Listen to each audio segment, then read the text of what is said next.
the United States, and she will talk about embracing digital pathology and artificial intelligence, the pathologist's perspective. Welcome, Dr. Bui, and the stage is yours.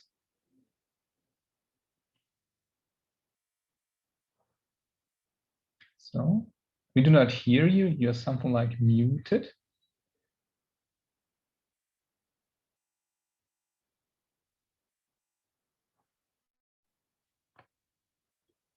There we go.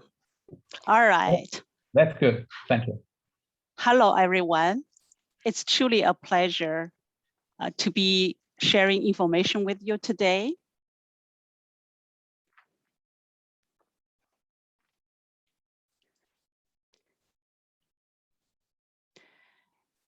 And my talk is going to be on embracing digital pathology and artificial intelligence from a practicing pathologist perspective.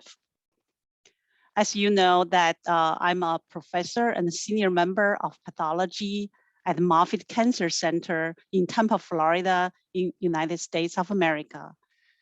I've been practicing pathology for 16 years.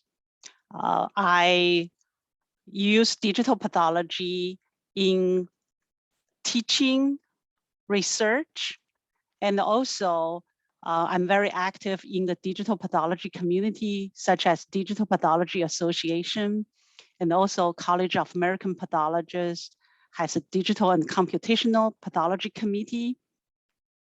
And also I'm an academic pathologist, so I do 4 things. Number 1 is patient care. So my clinical expertise is bone soft tissue cytopathology. And the second, we teach residence fellows. And also we do research and publication to create new knowledge. And in our spare time, we volunteer to our pathology communities to practice organized medicine to advocate for our profession to benefit patient care. So this is a summary of the things I do, but at the end, my number 1 mission is to leverage everything I do, research, education, and service to provide the best possible patient care. So today we're going to review the potential impact of digital pathology and the AI on precision medicine. Maybe we should move this to a different area. Is that better now? And we will discuss the 3 pillars of quality AI. And we highlight some examples of good practice and useful resource, and advocate for collaborative community to advance digital pathology and AI to benefit patient care. A patient's medical journey begins with their diagnosis. As a pathologist, we provide a forecast of diagnosis, prognosis, and therapeutic selection. So in this sense, pathologists are doctor's doctor in a multidisciplinary care team, where the most important doctor that our patients do not typically meet. And this positions us as the natural leader in precision medicine. As you know, pathology is undergoing the 3rd revolution. Our profession was born when microscope was born. So using HE slides, we were able to look under the microscope to examine the tissue at the cellular level to render diagnosis. And our first revolution was immunohistochemistry. With those brown stains, we're able to see the cells at the protein level to study the tissue origin and also a lot of other biomarkers. Our second revolution was based on molecular pathology. Mutation analysis, next-gen sequencing is widely used. So our understanding of disease is at the DNA level. So we provide better and actionable information to our clinicians. Currently, we're experiencing the 3rd revolution, that's digital pathology and AI. So this is marked by the milestone in 2017, the first digital scanner is cleared for primary diagnosis by FDA at US. And in 2018, the artificial intelligence in pathology solution was released. So digital pathology has been in development for many years, but those thumb of approval indicate the general acceptance of this technology. So digital pathology is the foundation of artificial intelligence, or digital pathology gives birth to artificial intelligence. I mean this by the first step of digital pathology is to convert the analog information of the HE slides into a digital form. This digital form can be easily viewed on the computer monitor and shared, managed through the electronic health record, the internet, and whenever there is this connection of digital health. So digital pathology is the most promising field of digital medicine, because not only it's easier for us to share information, now we can finally analyze this data much better. So I borrowed this slide from Dr. Michael Bisich from UPMC. So we all agree that computational pathology using computer algorithms is going to enable digital pathology and the genomics and provide powerful information to science, to our clinical teams to better manage the patients. And I will give you some examples categorically how digital pathology and AI can help and enable us to do better in precision medicine. The first use case is detection. Digital pathology and AI enables looking for rare events, cancer events, metastatic, things like that. The second category is quantification. For example, for Ki67 is a stain used to classify neuroendocrine tumors. Sometimes the cutoff will determine if a tumor is well differentiated or a poorly differentiated, and the treatment and clinical outcome is totally different. Many institutions still use manual scoring of KI, but many studies have shown that quantitative quantification of KI using lockdown algorithm or AI is far superior. Other biomarkers like ER, PR, and HER2, they are not just another brown stains. They are predicted and prognostic markers. So the reliable quantification of the HER2 and ER/PR scores is very important. And we can use AI or algorithms to do the stain counting, which works much better than the manual scoring. And also the third category is tumor classification. So we all know that for many tumors, for example, breast cancer, prostate cancer, there are different types of classifications. As a pathologist, we're really good in classify well-differentiated tumor or poorly differentiated tumor. But for things in the middle, and depend on who you're asking or which day or what mood the pathologist is in, there is variability. But for computer or algorithm, once they're trained, they're going to follow the same algorithm. So there is a lot more reproducibility and accuracy. So those are relatively lower hanging fruit on the spectrum of application. The higher level ones are prognosis and prediction. Because in the era of precision medicine, when we look at a patient, we could compare the patient profile with a population profile to predict with the same type of information how the tumor will prognose and how do we select patient for certain targeted therapy so the patient can do better. So this is a lot of information for pathologists to analyze, use our naked eye. So this is where that AI will really make a big impact. So at the end, DP and AI will improve quality and efficiency of pathology to optimize patient care. So this is the end goal, and we're all going to work together to get there. So here are some published examples of how AI can reduce reduction errors in breast pathology. So this report comes from the National Artificial Intelligence Research and Development Strategic Plan. So this report is showing that the best human will make mistake probably 3.5%.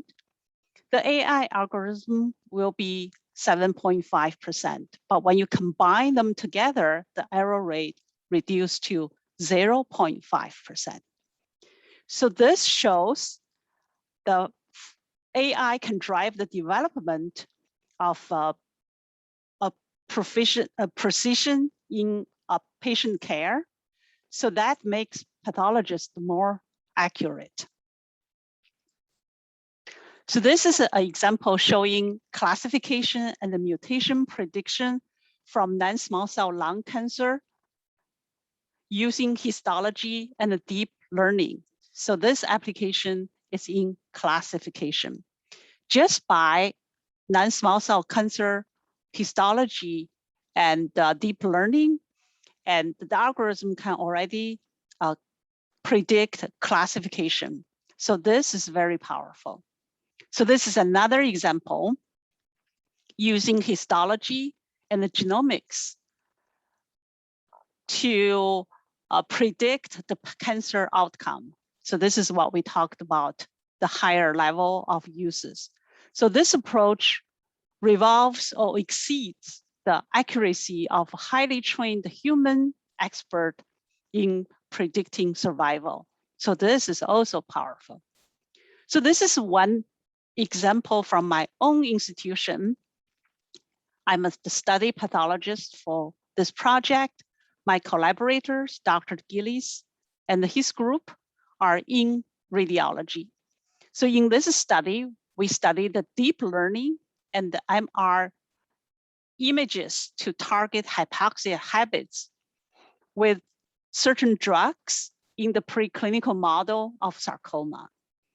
So in this study, we concluded that the artificial intelligence analysis of pre-therapeutic MRI images can predict hypoxia and the subsequent response to this hepatitis.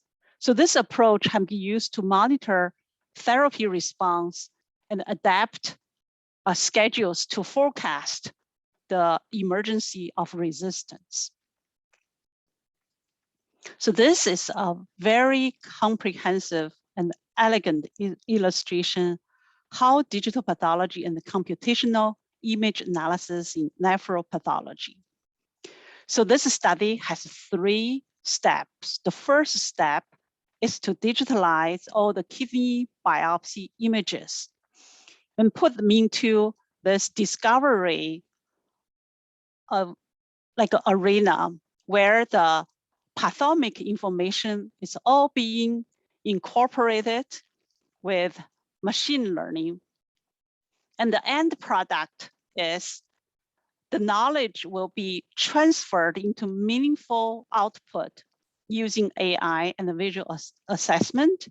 And this knowledge will convert into clinically actionable knowledge for patient care.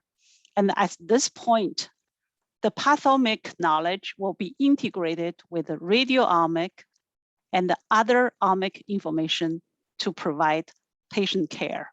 So I highly suggest, please review this article published by Dr. Bliss and from University of Michigan.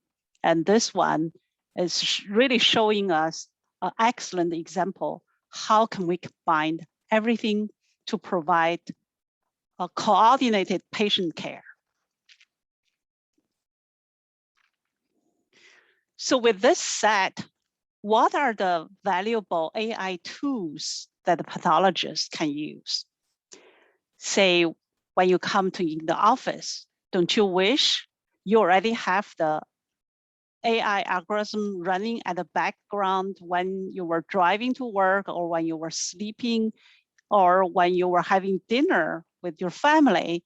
The AI tools already work out things like finding the cancers, counting the mitosis, and pre-screen the slides and tell you which slides you should work up first and to order the immunostate so you can beat the cutoff and increase the turnaround time, or it tells you and then the information are not complete and you need to do certain triage.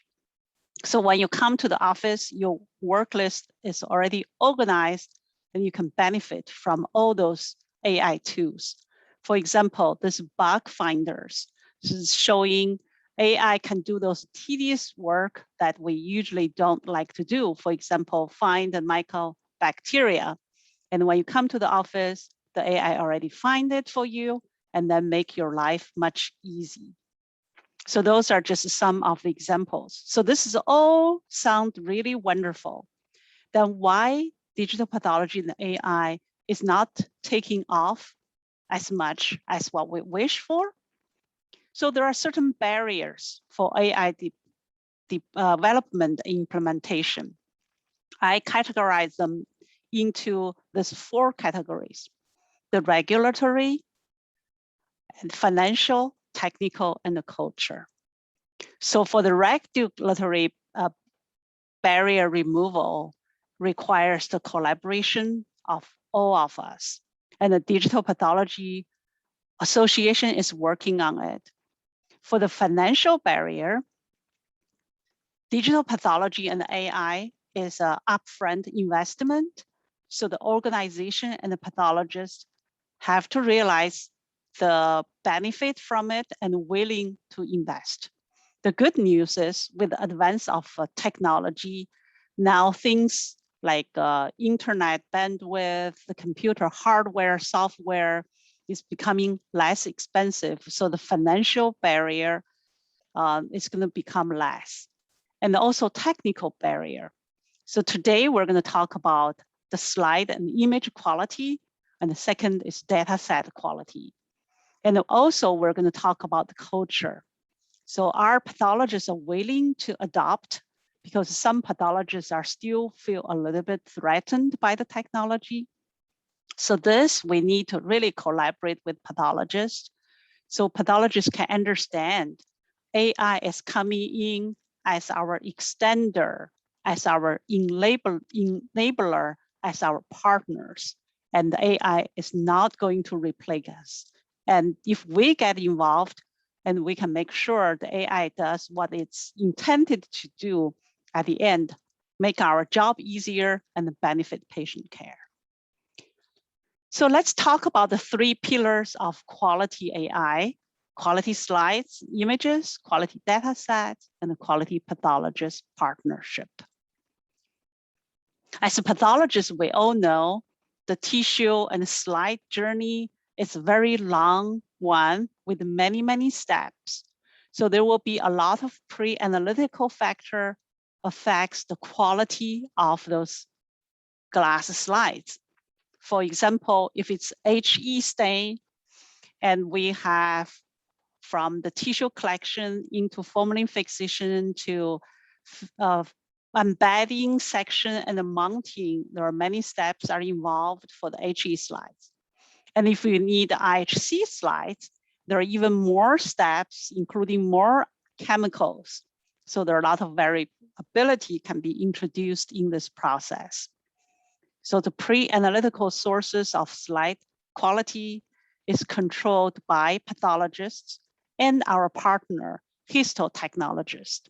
So we have to be mindful that if we want to do digital pathology and AI, we cannot just continue our current practice for HE and IHC, and there are some special requirements to make sure the slides to be scanned are of high quality, so AI can actually use this information. This is an example of pre-analytics affects H&E. As you can see, the thickness affects it. So this is a thin one, and this is a thick one. When it is too thick, you can no longer see nuclear features. So that's going to fail the AI algorithm. As pathologists, we all know when we diagnose tissue, we look at multiple things, but the most important is the nuclear features. We want to see the chromatin pattern. We want to see the nuclear membrane. We want to see the nuclear size, right? The second thing is we want to see what's the stroma, what's the cells are producing.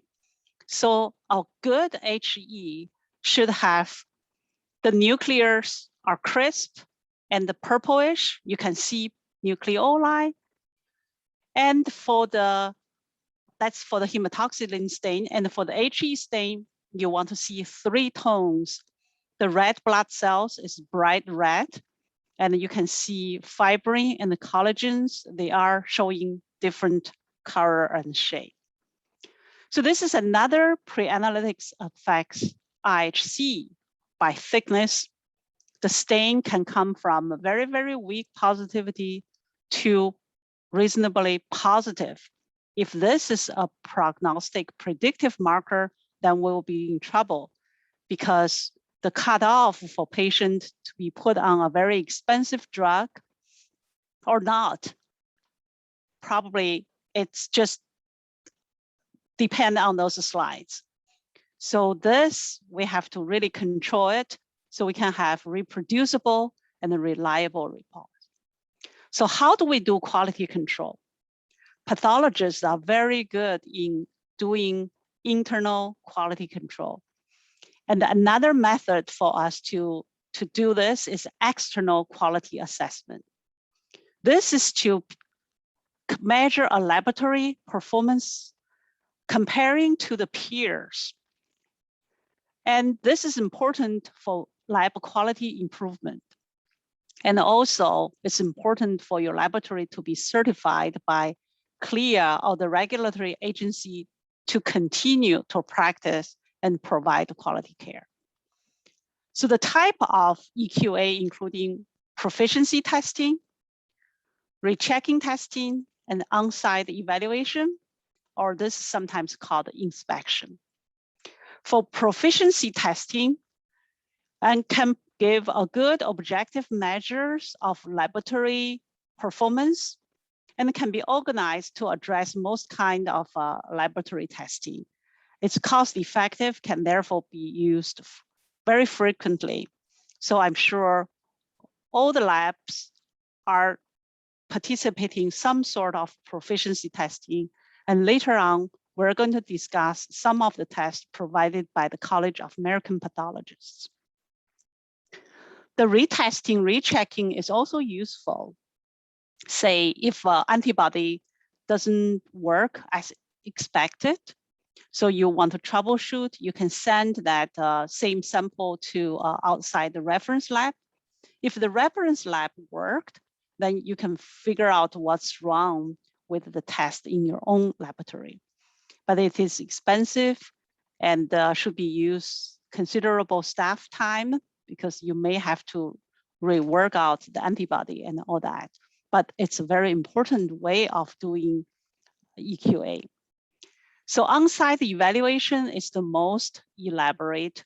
We'll give you a true picture of the laboratory overall performance and offer real-time guidance for improvement as needed. So for CAP, we have every 2 years, there's this CAP on-site inspection, and people come over, look at how the laboratory is functioning, look at all your records, and then talk to the people performing the test. And it's very costly. Basically, the laboratory supervisors and the people working there have to spend time with the people who come for inspection, and the inspectors have to take off from there daily work. So it's very important. At the same time, it's also costly. And the external quality assessment cannot replace the ongoing laboratory quality assurance, quality control programs. So we're going to talk about the College of American Pathologists Quality Improvement Program. This is the HistoQuip program. It has been going on for many years. The laboratory will submit their HE and IHC slides, and there is a group of experts will be reviewing them under the microscope as a centralized location, and then report back to the laboratory, let them know and they're doing a good job or not, and how can they improve their HE and IHC slides quality. So now there is a new arm of this quality improvement. That is the whole slide imaging quality improvement. As a member of the CAP Digital and Computational Pathology Committee, we're involved in developing this program, and then also served as a judge to reading those slides to help the laboratory across the country to improve this. So for this program, we will score the slides, the digital slides, on the histologic preparation and the scanning. So the lab will send their glass slides and the whole slide imaging to us. So currently we have like 3 people reading one set of slides. One person is using the glass slides microscope as needed. One person is using the computer monitor to reviewing it, looking for things that we can comment on, the laboratory can improve on. And there's another person can help us to visualize the, and put down the score. If we have discrepancy, can be the arbiter. So it's a collaborative process, but eventually we're going to migrate into AI programs. That's the goal. We're not doing it now, but that is the goal. So we can save a lot of manpower and provide consistent results. So here are the scores. 2 is the full score if there's no deficiency. 1 has some kind of deficiency, but the pathologist can still make diagnosis. 0 is completely failed. Pathologist cannot make diagnosis. Also, there's one that is not showing on this slide. What is the number 1 medical error? That is the clerical error. You label the patients wrong, label the size wrong. So for this, if the laboratory did not submit the correct slides, or they label the slides completely wrong, they will receive a 0 score. They will not get the score. So this process really reflects how the laboratory practice. So these are the score report showing some specifics in whole slide imaging. For example, if there is a excessive problem with gain setting, white balance, and all that. So I'm going to show you some of the examples. So this is not in focus. You can see this tissue has folds, and over here, and the tissue either has a bubble or folds. So this is not in focus. So if you do, so this will affect a pathologist diagnosis. So this is due to histology. And in this case, at low power, it seems like the image is not really, seems to be focused, but if you go to higher magnification, and that the image is not focused. So not focusing is an issue. Incomplete scanning is a big deal. So in this case, the whole slide imaging showing 3 pieces, but if you go to the thumb file of the slides, it's missing a piece. So this is really significant. And in this case, the laboratory will receive 0 score. Just as you can imagine, If the diagnostic tissue is in that little piece, and then pathologists will totally be blindsided. So that's not acceptable because we want to translate the analog data in its completion to the digital data so that they can reproduce the information we're reading from the glass slides. And here, and this is also incomplete scanning, you can see the slides is cut off on the edge. 30 slides. So this slide has lint on the slide. And if it's a human, we can overcome this by focus up and down.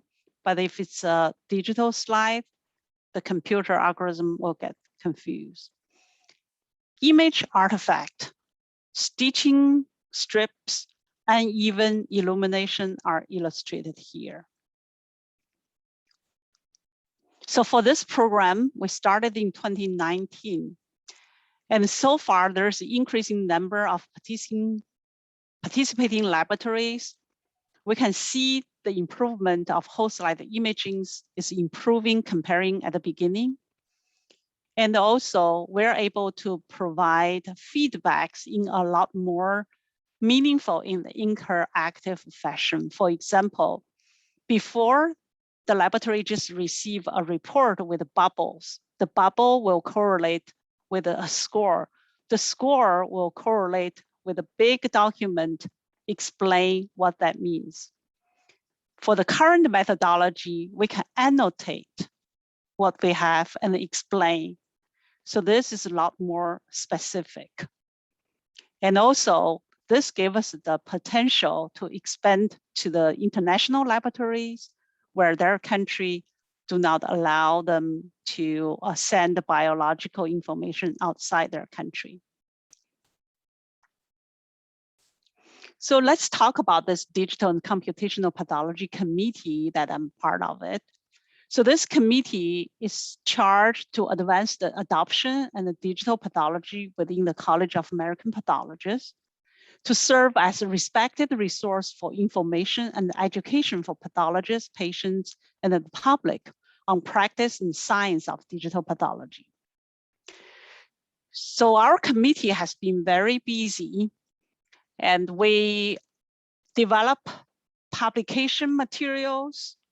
For example, the Digital Pathology Resource Guide, and there's an individual microscopic resource guide. So those are all free for CAP members. If you log on the website, they are all there available.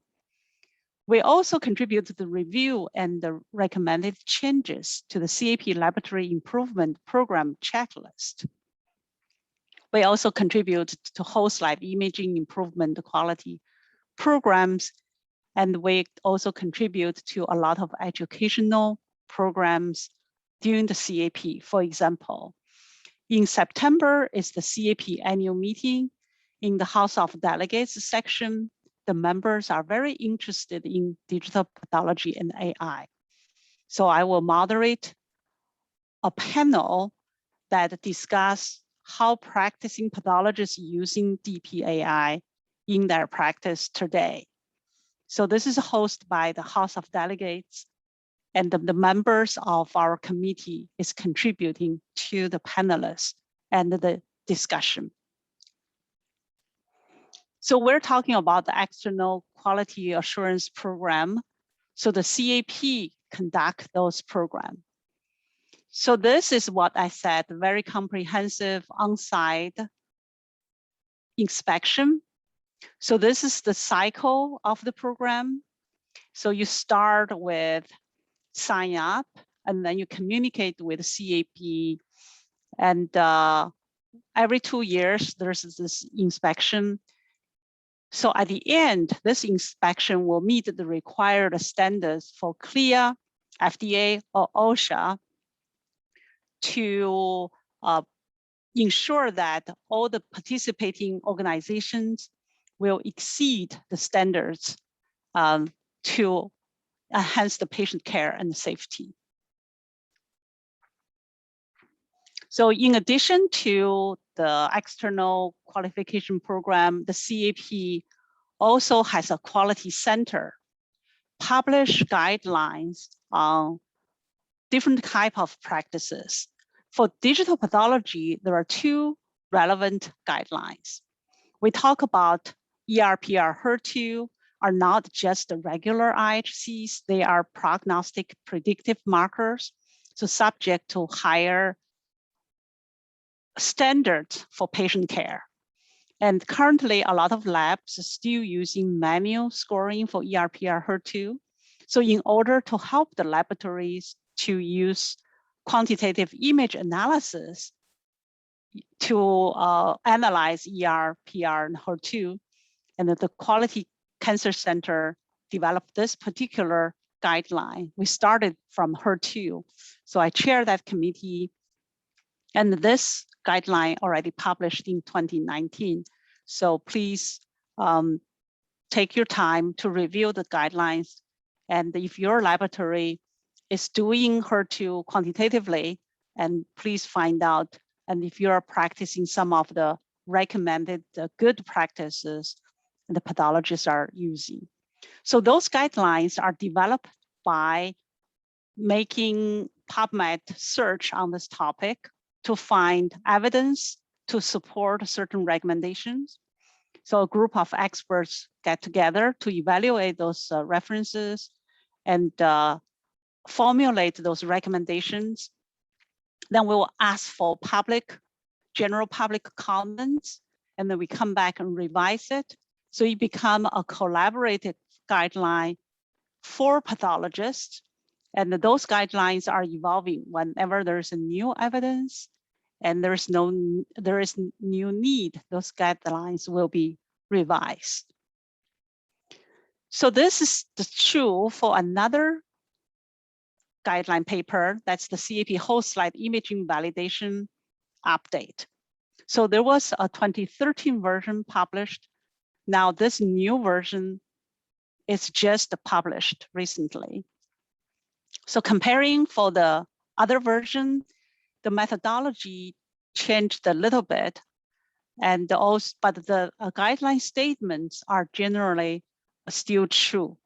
So this is also available on Google PubMed and for general pathologists to use for their practice. As you know that when you purchase a whole slide image system, and it's not intended just to plug and start using, and you have to do this validation to make sure the system as a whole is practiced as it's intended.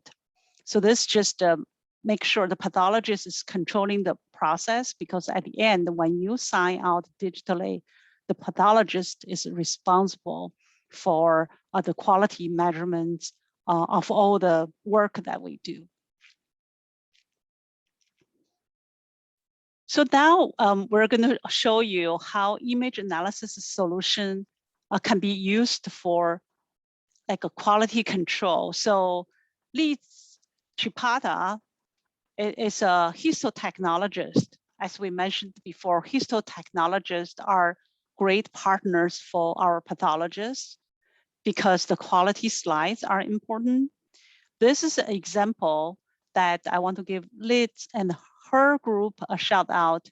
They use image analysis as a solution to improve and determine the immunohistochemistry staining reproducibility in their cohort.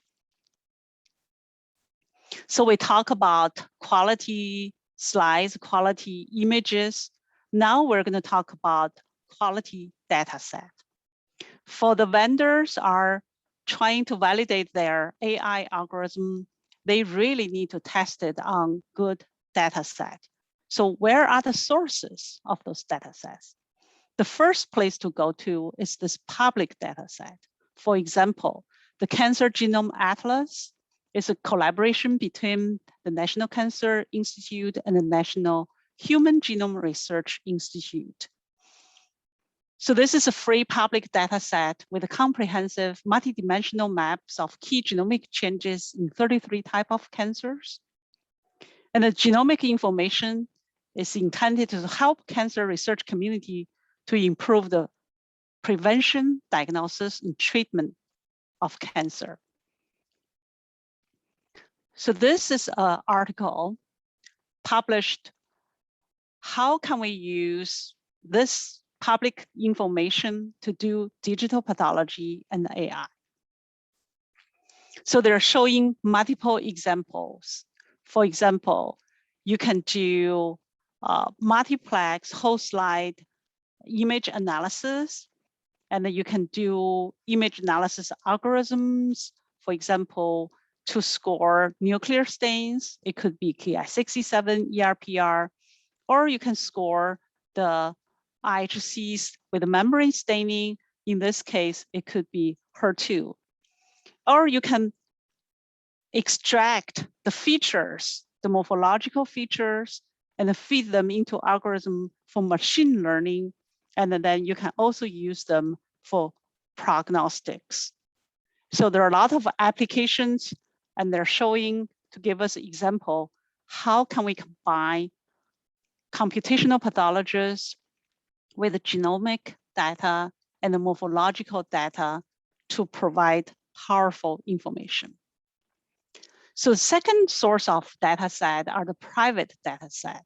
I'm sure a lot of institutions are curating those information, and especially many of the AI companies are really collaborating with big power academic institutions, because that's where the high quality image, high quality pathologist collaboration are hosted to help them to develop really reliable product.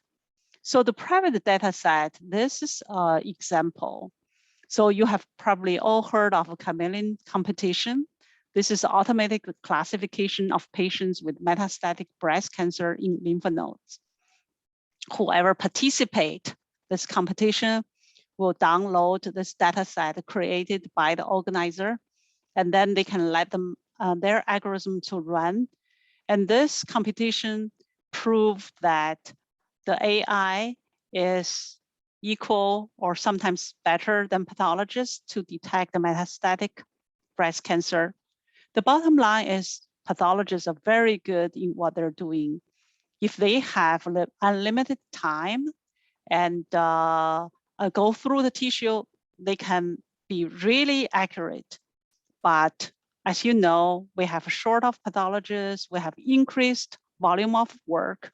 So during the 8-hour day, we have to get the work done. So sometimes, and we may not be able to detect a small areas of metastasis. But for the computer algorithm, they don't get tired, right? You send them to the task, and they will be just very robustly look for those. And in this case, and the AI found there's a small metastasis and bring this to attention to the study pathologist. The study pathologist, which is a very good one, agreed that it was overlooked. So the collaboration between AI and the pathologist can be really valuable. So this is the third data set. I call it the dream data set. It's come from Europe. So I'm just giving them a shout out because I'm not a speak person for them, but as a Digital Pathology Association, as one of the contributor and the partner for this collaboration, we're very pleased that this big project is taking off. And we're looking forward to hear more about what they're going to do, because many organizations and many countries are thinking about this big database. But I salute to our European colleagues, they get organized, and then this project is taking off. So congratulations, and I'm really looking forward to hear more about this big picture project. The fourth type of data set, it's exemplified by my friend and colleague, Dr. Andrew Brukowski. He is a practicing pathologist like me with interest in AI. So what he did, and he just used his home computer and the commercially available machine learning softwares online and develop this free online data set and use that to do works, for example, classify metastatic adenocarcinoma. So please check out Dr. Borkowski's work. This just shows if you have the interest and you have the determination, you will find a way. You do not have to wait for those fancy algorithms and a huge investment to start to use AI to benefit your own practice. So we talk about the three pillars, has the slides, image, has the data set. But the most important pillar are the pathologists' partnership in the AI development. So what we can do is we are in the front of tissue procurement. In the pre-analytical part, if we don't address all the quality issues, the downstream HE slides, IHC slides are not going to be good for quality patient care. And also as far as data gathering, information generation, and the knowledge creation. So we are all highly trained professionals, and we're able to extract information from the morphological images. Now we have the ability to combine what we know with the digital information, molecular information, and the other informations. So now this is the time that we are going to be enabled to do more than we have ever imagined. So this is very important that we really step up so we can make the pathology data become clinically actionable knowledge. So how are we going to get there? So I joined the Digital Pathology Association around 2010 because I became the scientific director of Analytic Microscopy Core, where digital pathology image analysis is one important tool we provide for the researchers. So I wanted to learn from the peers in this new field and to really grow professionally. So now this organization is 10 years old, but I'm so impressed by this group. Has so many talented, dedicated, dynamic, and collaborative members, including the pathologists, the scientists, and also the industry members. So this is the best place that if you want an idea to be commercialized, you can connect it with people. And if you have a commercial product, you want to validate it, and you know the pathology members will help you there. So currently, we have more than 2,000 members, and we're here to share the best practices and promote the use of technology among colleagues in order to demonstrate efficiency, and we share knowledge, and at the end, we want to benefit patient care. So once you join the organization, and we welcome you to participate in all the committee activities. And we have many educational activities. The one big one is the annual meeting. So this year is October 17 to 19 in Las Vegas, Nevada. So please join us there. And I also want to give a shout out to another educational program. It's called Digital Anatomic Pathology Academy. So Dr. Raj Singh and I, we collaborate on this. So this is a web-based whole slide image teaching platform for pathology residents and fellows. So this is DPA's gift to our next generation pathologists, because we realize that when they go to medical school, they learn histology and pathology using whole slide image. When they graduate, they go to American Board of Pathologists to take the board exam, especially during the COVID-19 pandemic. Their glass slides are gone. They're using whole slide imaging to take exams. But during their training, depend on where they're at, many of them do not have exposure of whole slide image. So we want to level the playing field. We want them to be able to read the whole slide image no matter where they're at. So we developed this set, has a different organ systems, and they are whole slide images. The experienced, the pathologist are the teaching faculty. So here is a demo. Let's see. Let's play. Here we go. So you see it's in different organ system. Each section has a section editor. Those are whole slide imaging system. Whole slide image. This is breast cancer. You have case information, case history. When you click on the features, it will take you to exactly where, almost like there is a teacher right in front of you.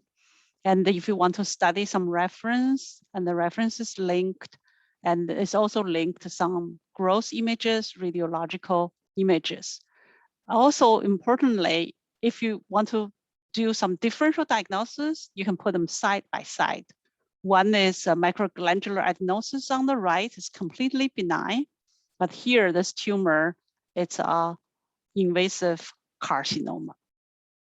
So if you're residents of fellow or medical students, you can join DPA for free, and then you can have access to this wonderful teaching set.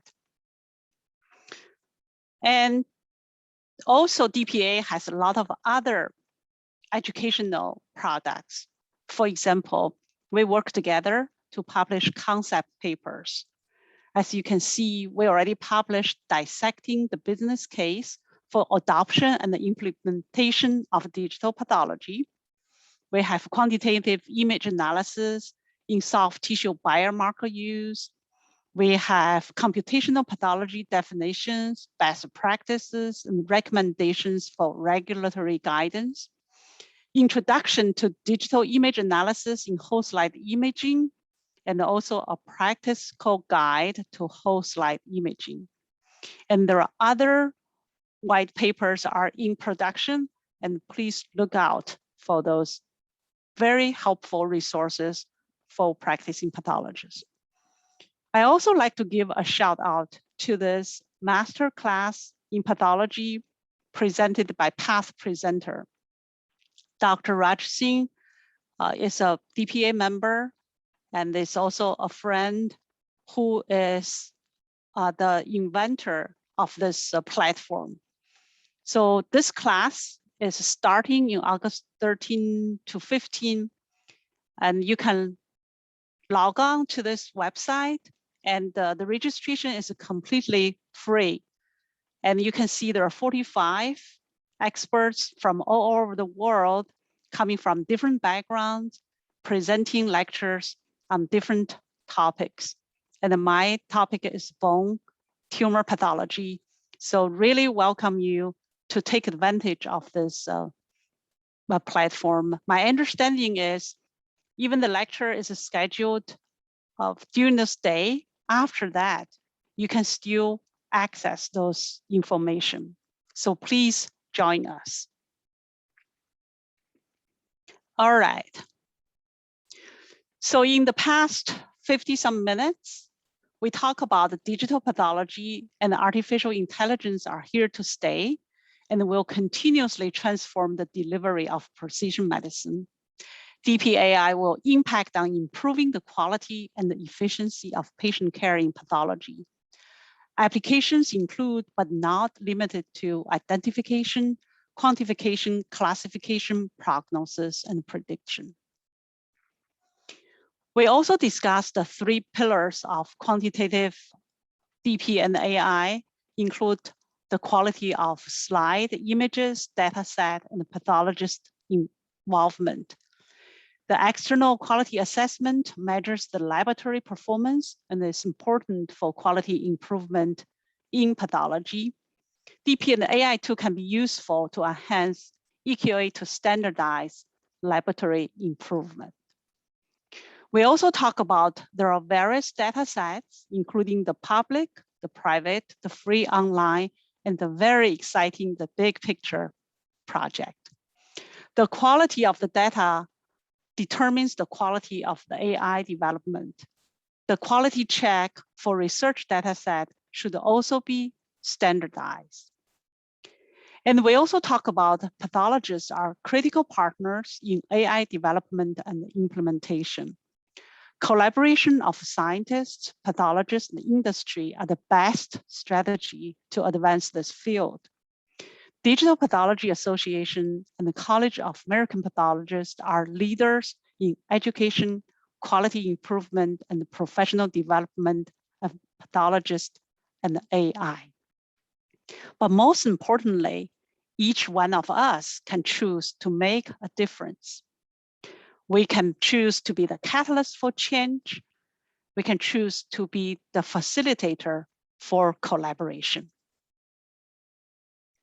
So with that said, I'm going to acknowledge my home institution, Moffitt Cancer Center, especially the manager of analytic microscopy core, Joe Johnson, who is a scientist and a partner in digital pathology.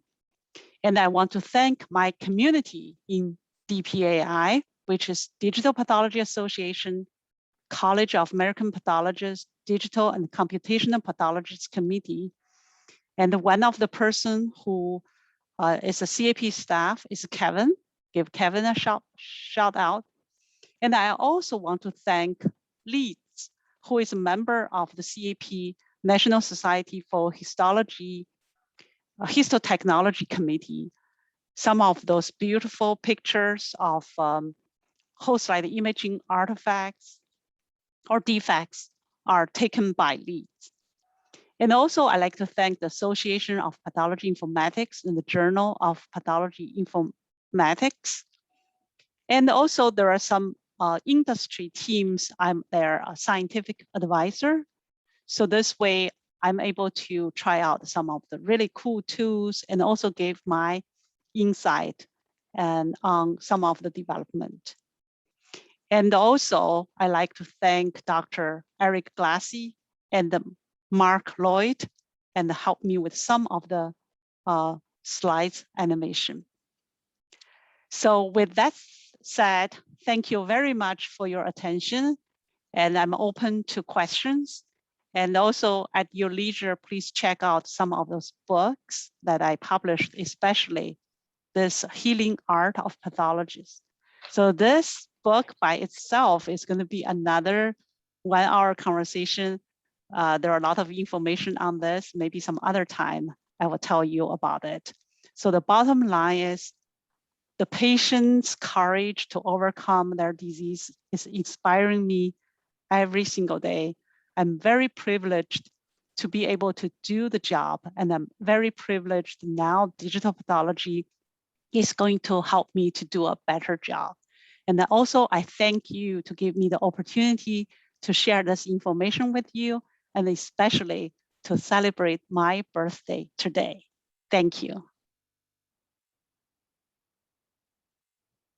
So, well, Dr. Bui, thank you so much for this very comprehensive and state-of-the-art lecture about artificial intelligence and digital pathology.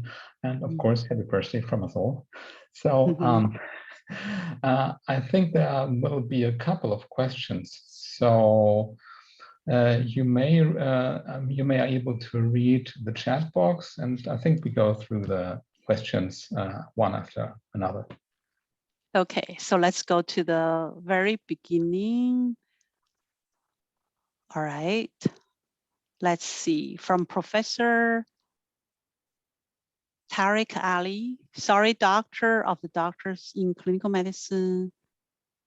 His nomination first given many years ago to be role of intern, being the master and the diagnostic a challenge. Note that. Okay, it's a comment.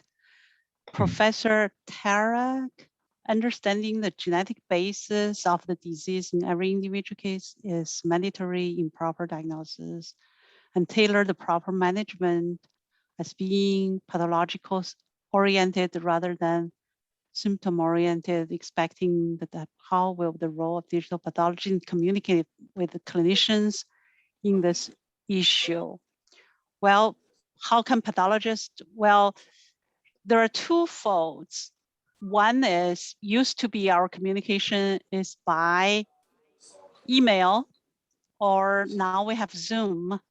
But with the digital pathology, with the Zoom, you can actually share what you see and correlate with data, right? Before you explain to them, this stain, that data doesn't make sense, but now you can make it visual. So most of the clinicians will appreciate that. And also, before there are certain analyses are manually, you can tell people this is your score, but when you move the slides off the microscope, all that information is gone. But now you can show quantitative image analysis data, and it's very impressive. Where's the cells and what's the percentage? So that's a lot more accurate, and it's more data-based information. And also, additionally, digital pathology, when you use computational pathology, when you combine all the other data, we can see information beyond a human eye will be able to recognize. For example, when you look at certain tumor, and you can only say this is a high-grade tumor, but when you analyze that data with all the other information that is available, and there will be a predictive and prognostic data. And this is not a dream, this is a reality. I recently communicated with a company who is doing just that, to provide actionable information to the clinicians, where the pathologists can really explain to them, this tumor will dictate this patient has that outcome. So I hope that answers the question. And this is from Professor Tarek again. In what field the discipline of clinical medicine, digital pathology, help the practicing clinician in everyday practice? Well, for example, for pathology, we talk about the image a lot, but most of our information is related by report. So the natural language search is always challenging, because the clinician have hard time to go through our report to understand what is really going on. So in our institution, our AI officer employed this project to use AI to sort out the report, to accurately label the report, have certain features in it, has really, really high accuracy. And also we have this project called sepsis sniffing project. That means using the clinical information, the patient temperature, medicine history, and their image data to sniff out the patient who are predisposed that is going to develop sepsis in the near future. As you say, patient sepsis is one of the main reasons for them to be hospitalized, and they will die. So now if you can predict who is susceptible to sepsis and prevent it, that save lives. And there are a lot of other examples like that. And also if you have pathology, say there's some really infectious issues, for pathologists, we have those reportable events, right? If you have a colon biopsy, just say a bladder biopsy, but then you see colonic material indicating the perforation of the bladder, what are you going to do? That's a medical emergency. You're going to pick up the phone and call the clinician. But the biopsy was done 3 p.m. in the afternoon. After the processor, it's stained in the evening. If you have an AI algorithm, discover that, alert you, and then you can talk to the clinician, so that will save lives. So now we can see the image of a professor. So then I hope I answered that question. So thank you so much. Happy birthday, Dr. Marilyn. Happy birthday thank to you. First of all, thank you. And thank you so much for your comprehensive presentation. It was very fantastic and useful. And thank you. my appreciation to you. I wanted just to, in short, I wanted to ask you about how can the pathologist, I'm a clinician, not a pathologist. I'm a professor of internal medicine and metabolic and endocrine disease. How can the clinician, as we are sitting in the clinic, and I want to fill the gap between the laboratory and the clinic, between research and real world practice. My question lies in this gap. I want to fill the gap between us. And I always focus on the important communication, the importance of communication and coordination between the different medical disciplines, between the internist, for example, or the endocrinologist, or whatever, the clinician sitting in his room, and the other specialists, the pathologist, the clinical pathologist, etc., etc., etc.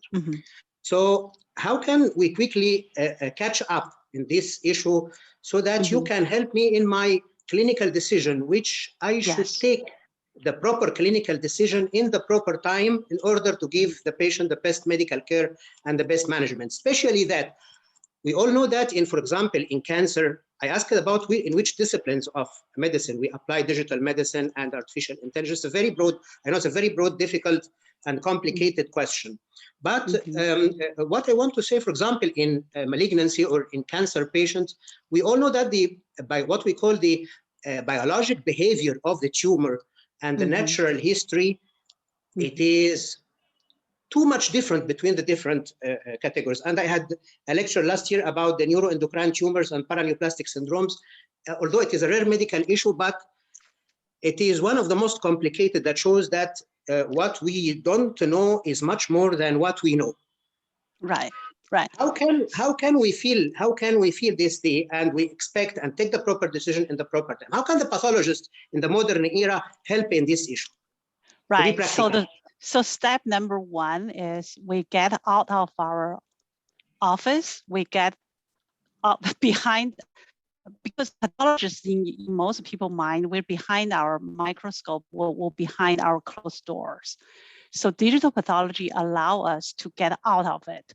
For example, in Moffitt Cancer Center, we have this multidisciplinary team. For example, when I'm a bone soft tissue pathologist, even I report to my chair in pathology, I am also a member of the sarcoma team. So we work collaboratively. Say every week, there is a multidisciplinary tumor board. So in that tumor board, I will show them, say, there is this tumor, and I will say margin is positive. They will say, show me.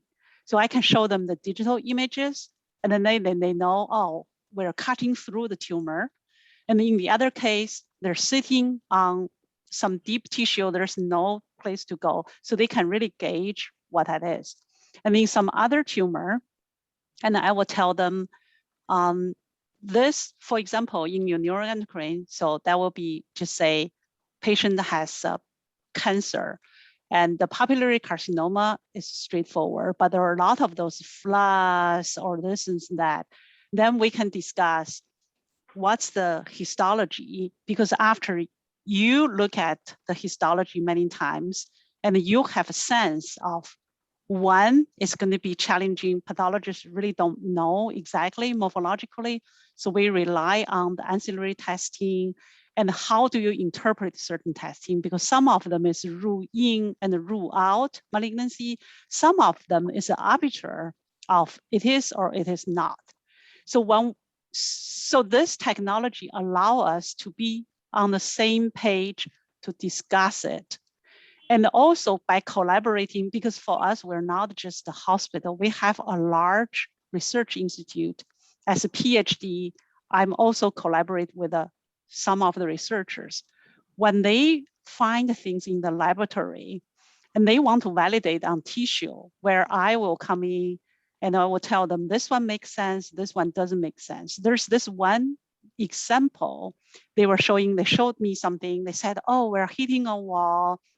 The experiment totally failed. I look at it from a pathologist perspective. I said, no, this is an interesting finding. I didn't even remember I said that, but they followed that lead, eventually become a really high impact factor publication and novel finding. So when they discover that, then that information will go to our clinical team. The clinical team said, let's design clinical trials and then work to measure if the patient is benefited from this. And then it come back to pathologists again, because I'm going to evaluate the tissue to see if there's responses. So pathologists, it's in the information communication, we're actually in the center. Everything is filtered through us. And because pathologists by nature, we process a lot of information and data, and then we can feed you what you need, almost like your co-pilot.